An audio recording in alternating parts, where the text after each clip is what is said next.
Hi, it's Larry here of Xbox Live's Major Nelson, sitting here with Richard Irving from the Xbox engineering team. Richard, welcome back. We're going to talk about the April system update for Xbox One. That's right. Always an exciting time. Absolutely. Last month was a great month with screenshots, which was one of the top requested features over on the feedback site at feedback.xbox.com. And you guys are going to cross another one off the list this month with voice messages. Let's talk about that. So definitely one of the most popular requests from our fans since launch. Right. And we're addressing it in April by giving users the ability to send voice messages between Xbox One owners, but also between Xbox 360 and Xbox One owners. Hey man, when do you get back in town? I kind of want to try the heist mode on Battlefield Hardline. Let me know.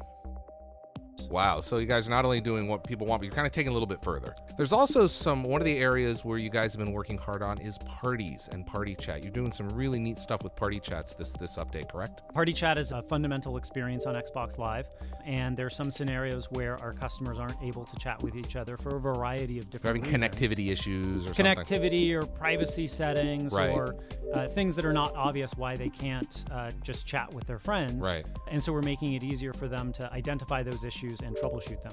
So what does that mean? So you're going to get a little pop-up on the screen that tells you, hey, we're having a problem, or what does that mean? Well, so it's all going to be in the party chat experience. Okay. So the Snap app. And so let's just take it scenario by scenario. One of the most common scenarios is you actually have your headset disconnected, or you have your Connect microphone disabled for chat. Mm-hmm. We're just going to give you a little message saying that your microphone is not enabled for chat. Right. You'll be able to click through to that into the appropriate area of settings and change it. Right, and then because that'll minimize some of the. Can you hear me? Is this thing on? Hello. A lot of that. As the party, as you join a party, some people may have, to your point, they may not have their headset or Connect plugged in, or your privacy settings as well, right? That's right. So the next common scenario that we encounter is a lot of people have their privacy settings set to only chat with friends. Right.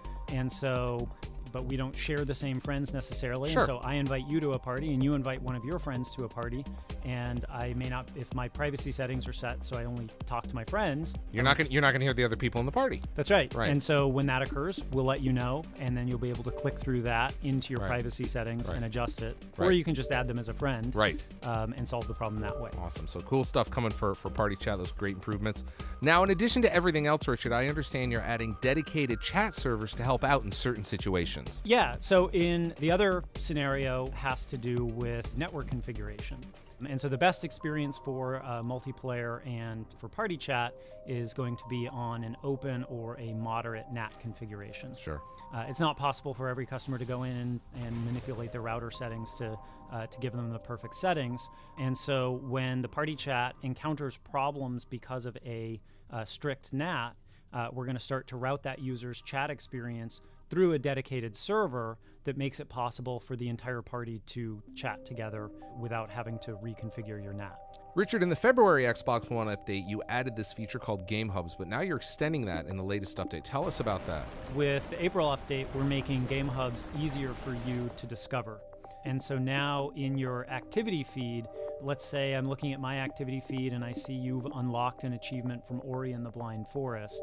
When I go through the details on that, there's going to be a link back to the Game Hub so that I can really immerse myself in the world of that game, the game DVR clips, the activity feed for that game, other things that the Game Hub has to offer in talking about the game. Richard, one of the most important parts of the Xbox platform is achievements. You guys have tweaked the achievements notification a little bit on Xbox One. That's right. So now with the April update, when you unlock an achievement, you're going to see all the relevant details about the achievement without leaving your game. You're going to see the gamer score, you're going to see the name of the achievement, and what we are adding is the description of the achievement. So you can get it all right there. Of course, you can still press and hold the Xbox button. It'll open up the achievement section, and you can go right in there. That's right.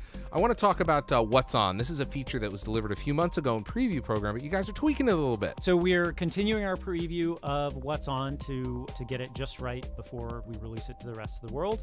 And we're adding some personalization to What's On, where the staff picks content is going to be targeted based on games that you have recently played.